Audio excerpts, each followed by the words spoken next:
7h41, vamos agora saber como fica o tempo nesta terça-feira. Nós temos imagens que foram captadas há pouco pelo cinegrafista Wilson Ismanhoto.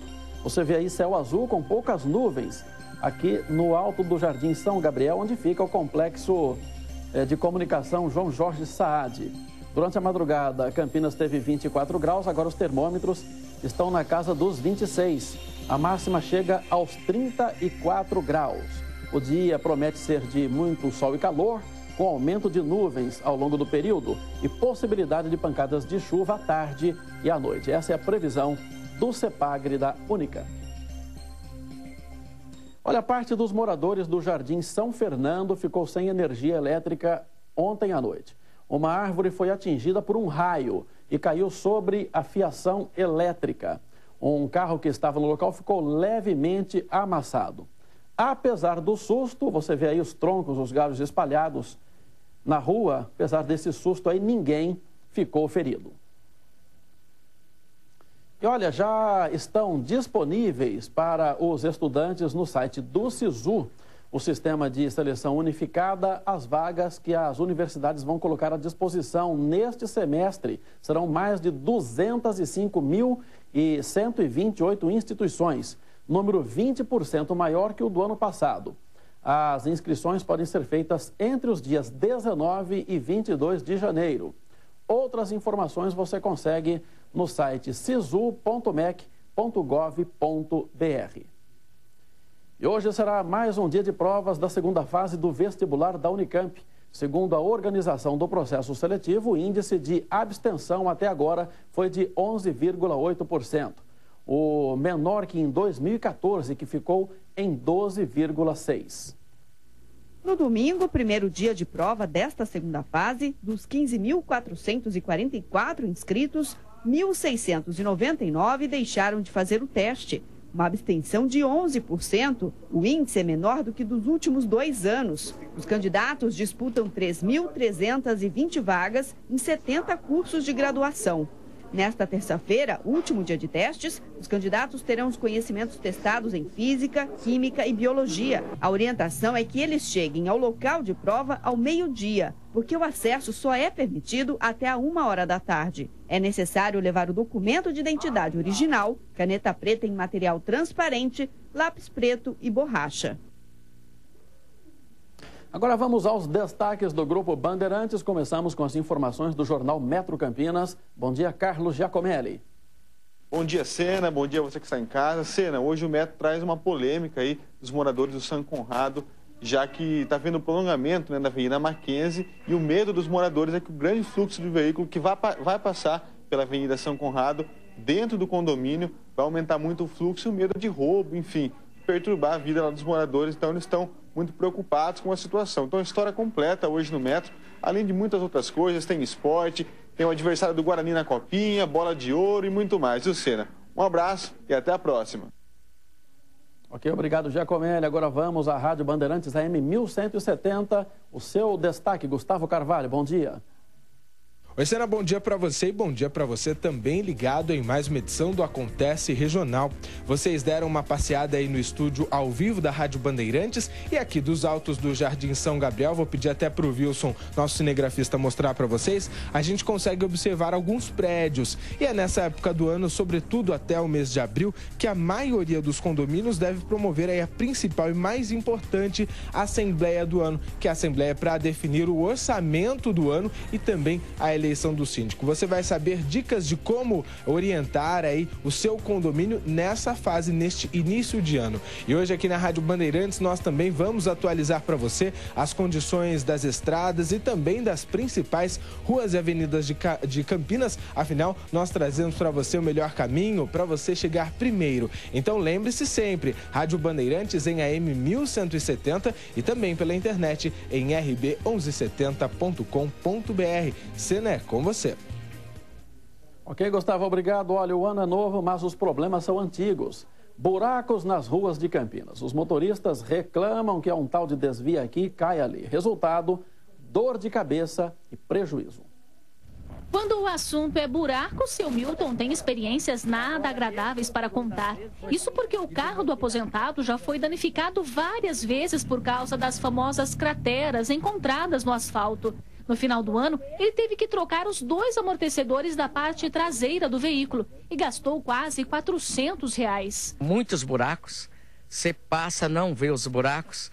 Quando você vê, você está dentro dos buracos, aí a gente começa a ouvir o barulho, a gente leva na mecânica, o mecânico ergue o carro, verifica e vê que a suspensão está estourada. De acordo com o levantamento realizado pela Prefeitura, só em 2014 foram tapados cerca de 400 mil buracos em toda a cidade. Mas os problemas não foram 100% resolvidos. Em alguns locais, a situação ainda continua crítica e o motorista não tem muita saída. Se desviar de um buraco, vai cair em outro. Para não danificar o carro, muitas vezes são necessárias manobras bruscas, o que pode terminar em acidentes. Em alguns casos, os buracos são tão grandes que tomam quase a rua inteira. Em outros, a massa asfáltica utilizada se desfaz, se tornando um amontoado de pedras. Esse cenário é responsável por dar bastante trabalho para o Carlos, que é dono dessa borracharia. Todos os dias ele atende motoristas que tiveram problemas por causa das crateras espalhadas pela cidade. A reclamação diária é a dos buracos. Tem dias que nós faz 10, 12 consertos internos. Segundo ele, consertar o pneu, desamassar a roda e balancear custa pelo menos R$120. Mas no caso deste aqui, por exemplo, não existe conserto. Um novo terá que ser comprado. Quando você não chega aqui, às vezes faz uma semana que eu troquei o pneu. Dá uma olhada no que aconteceu. Aí, às vezes, quando a gente consegue recuperar, ele fica até aliviado, né? Porque um pneu de R$300, quando a gente consegue recuperar, aí ele fica... Aí quando não consegue, aí dá dó do cliente. Quando o mecânico, lá, o borracheiro, está com dó do cliente, em vez de faturar a grana, é porque o negócio está feio. E o Tribunal de Contas do Estado suspendeu a licitação que prevê a privatização, expansão e modernização das áreas de Zona Azul de Campinas. O pedido de análise do edital foi feito por empresas participantes que alegam faltar informações no processo. A abertura das propostas estava marcada para esta segunda-feira. Atualmente, o valor do cartão de estacionamento na cidade é de R$ 3,20, mas após a terceirização, o valor pode passar para R$ 3,50. E a Prefeitura de Campinas prorrogou o prazo para os aposentados pedirem a isenção do IPTU deste ano. A distribuição dos carnês começou na semana passada. Todos os IPTUs serão enviados até o dia 15 deste mês e o vencimento para os imóveis comerciais é em 9 de fevereiro. Já para os residenciais e terrenos, no dia 11. O imposto poderá ser parcelado em até 11 vezes. Porém, quem pagar à vista vai ter desconto de 5%.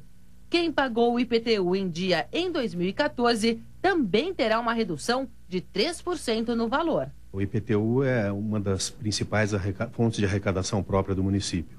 O ISS, o IPTU, o ITBI, além dos repasses que nós temos, estaduais e federais. A arrecadação própria vem adquirindo cada vez mais força, ou seja, o cidadão que paga em dia, ele está colaborando para que a gente tenha recursos para investir na cidade. São mais de 445 mil carnês, sendo mais da metade de imóveis residenciais. A expectativa de arrecadação é de R$ 474.700.000. Os aposentados que têm um único imóvel moram nessa residência e têm uma renda previdenciária de até 8 salários mínimos podem pedir isenção do imposto. Aqueles que se esqueceram de pedir o benefício e tinham direito a ele, único imóvel, 50 metros, residem no imóvel, eles ainda podem, até o dia 30 de janeiro deste ano, fazer o pedido de isenção e usufruir dessa isenção do IPTU.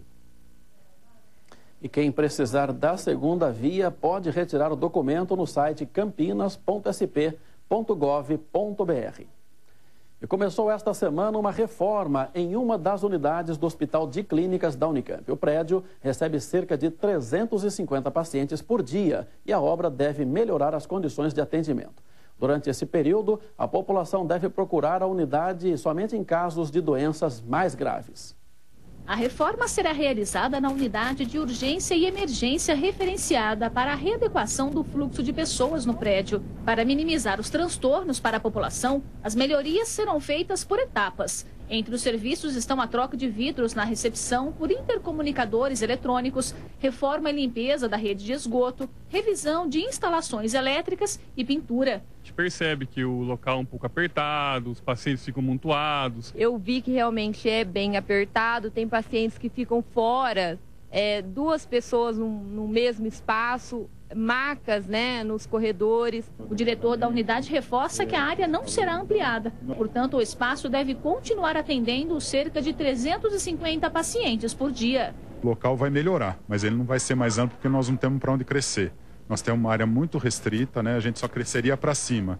E para cima nós não temos projeto de fazer nada em andares por enquanto. Neste período, a direção do pronto-socorro pede à população que evite procurar a unidade, já que normalmente o hospital atende todos os tipos de situações, desde pessoas que vêm encaminhadas pelo SAMU, Corpo de Bombeiros e Helicóptero Águia da Polícia Militar, além da procura espontânea dos moradores de Campinas e região.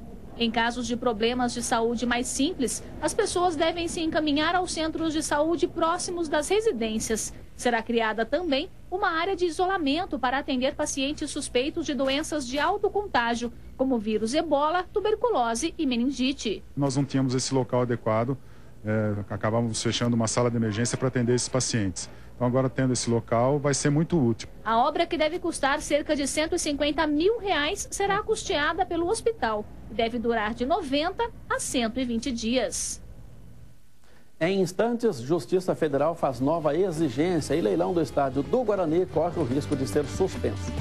Não saia daí, o Acontece Regional volta em 1 minuto.